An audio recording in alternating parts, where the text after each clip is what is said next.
Alright, what's up, Dragon Brood? I've had time to think about this Bloomburrow stuff since we've gotten a few more previews, and the season for previews officially starts, I think, in a couple of days. So I started thinking about, ahead of that, what do I want to see in the set? So I thought of 6 things, and we're going to talk about them. The first thing I want to see is cards that assist cards that already exist. Like, I feel like now that Standard's longer, and Bloomburrow would have been created with the idea that we're going to have a 3-year Standard. So this is a set that we actually have had time to make this work. But there's some cards like, say, Voja that came out a couple of sets ago that is actually a really cool card, but there aren't a lot of good wolves. And if there were going to be a set that we're going to get good wolves that happens to not be Innistrad, well, this is probably it, right? Or maybe foxes instead of wolves, and that would suck. But just saying, if we're going to get some, this is probably it. So I would like to see cards like that get a little bit of a boost, because I feel like over the years we get a lot of cards that if they had one more thing, or if they had a couple other cards that work with it, it might be playable. So yeah, if we can make that happen, I think I'd really enjoy this set, because then it gives value to a bunch of our older cards. This one feels a little weird to say, but I would like another multi-land that comes into play untapped. And they could be a cycle of 5 or 10 that are color specific, but we are losing a land that comes into play untapped in, well, I guess with Innistrad rotating out. So we do lose that cycle, but it is a big deal, because when you start deck building right now, every 2-color combination basically has 2 lands. We have pain lands that come into play untapped, and we have fast lands. However, after turn 3, then those come into play tapped. Everything else we play with multicolors right now that most of the decks are going to want are all tapped lands, whether we're talking about like the Surveil lands or deserts or whatever, right? The restless lands, all of those are tapped. So I would like to see one more cycle, hopefully all 10 if we get them. If not, at least give us 5. That we get some lands that come into play untapped, and if we get 5, I definitely want the other 5 in Duskmourn, if we can make that happen. But yeah, that's one I'm looking for just for deck building. I've been putting a lot of time already into the rotation-ready, rotation-proof decks, and that is something that's coming up. When I'm looking at deck building is, how many lands are we going to have that come into play tapped, and can we afford that on turn 4, 5, or 6? So hopefully we get some lands to alleviate that problem. And also, if you haven't checked out our rotation ready checklist, or I guess playlist, you really should. We have a lot in there, and I'm going to be adding probably another 6 or 8 more decks, if not more, before Bloomburrow drops. Okay, this one's just for fun, but I would like to see some tribute pieces. Now, it could be tributes to other stories, whether we're talking about like the Berenstain Bears, or I don't know, Chronicles of Narnia, or whatever, right? We're doing stuff with animals on this plane. So I don't know if we're just doing critters, because there's a lot of like mice, snakes, raccoons, but maybe we are going to do some larger stuff, and that would be cool. And if so, can we make them relate to other things? Now, don't get me wrong, we've already done fairy tale things with Eldraine, so we probably can't do a lot of that. But what if we talked about a lot of, or at least the tributes to a lot of other stories that aren't necessarily fairy tales, but things that we recognize? There's probably a lot out there I'm not thinking of, and I'm sure in the comments y'all will tell me some others. But yeah, I think this is something we could do, and it seems like it would be a lot of fun, right? Like, nothing super serious, just a little like tip of the hat nod, and we get to do it. And while we're on this topic, why not do some throwbacks to old creatures? Right, we don't necessarily have to reprint old creatures, but let's say there's like a rabid wombat-like creature, right? Some other type of wombat that gets a benefit from having artifact or having enchantments played on it. I think something like that could work. Or maybe we just go through and say, hey, this old card that didn't really get played, why don't we go ahead and give a shout out and make something new that people at least appreciate?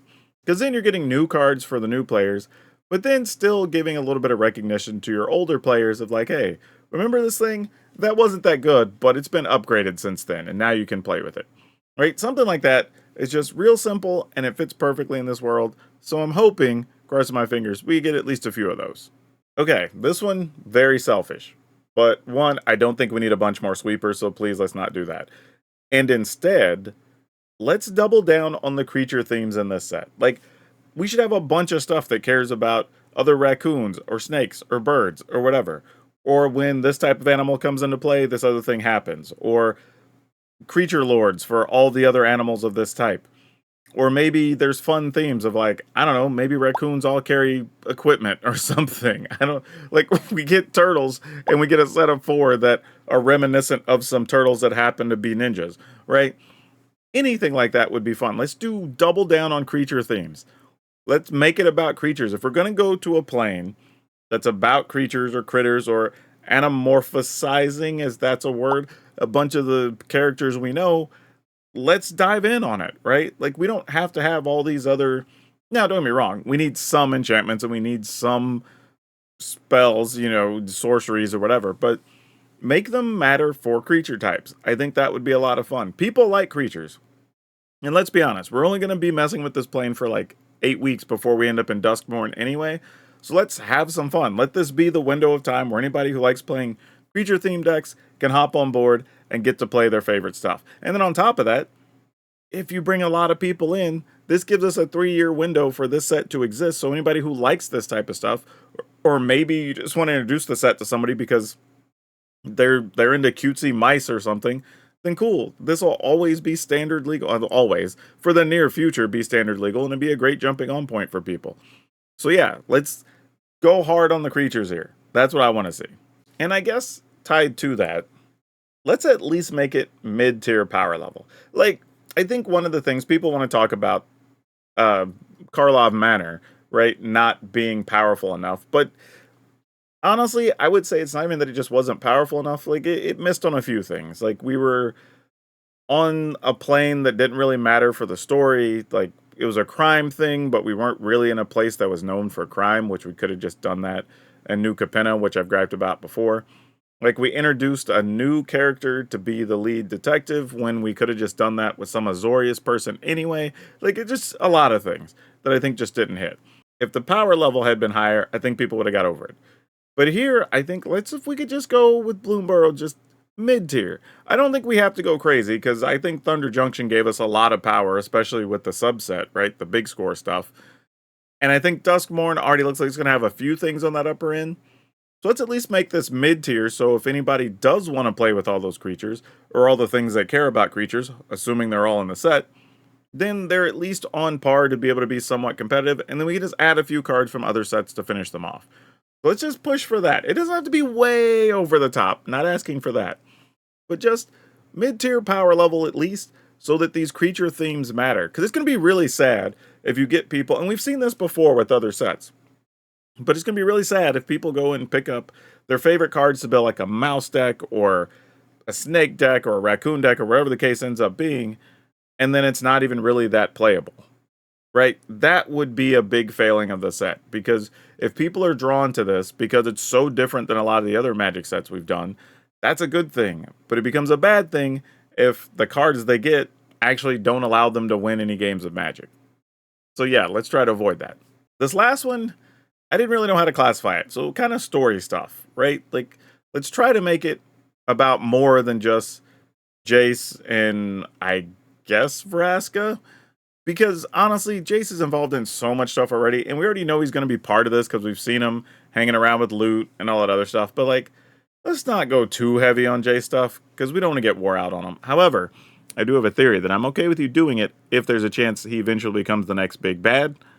Would love that. But if we're not going to do that, let's back down on it a little bit, and let's at least make sure everybody is featured. Like, it would also be cool to just see reference that, hey, Chandra and Nissa and whoever all also got anamorphosized, which I'm still don't know if that's a word. It probably is. But that would be cool to see too. Plus, to be honest, people would love to cosplay all that stuff. So if we can get all the Planeswalkers mentioned, or at least seen in artwork or whatever, even if they don't get their own actual Planeswalker card, but we get to see all these known characters we know turned into cutesy woodland animals, that would go over big. So yeah, let's try to get all those in there, and let's do something fun with loot. Like, as it stands, loot hasn't really made an impact, and I'm not really even seeing it played anywhere. So yeah, let's make another cool loot card. Because, I mean, honest, let's be real. Like, loot is like our equivalent of the porgs in Star Wars, right? People love the hell out of those. So if you make a cute loot that actually is playable, it'll get a lot of face time. We'll make a bunch of memes about it, and then you'll be able to sell a lot of stuff with loot on it. So yeah, I think this is an easy one to try to make happen. But all that being said, This is going to be a very unique set. The theme, the look is definitely different than a lot of stuff we've had in Magic before. There's a lot of opportunity here to do some things that we can't necessarily do with other Magic stories, which is very cool.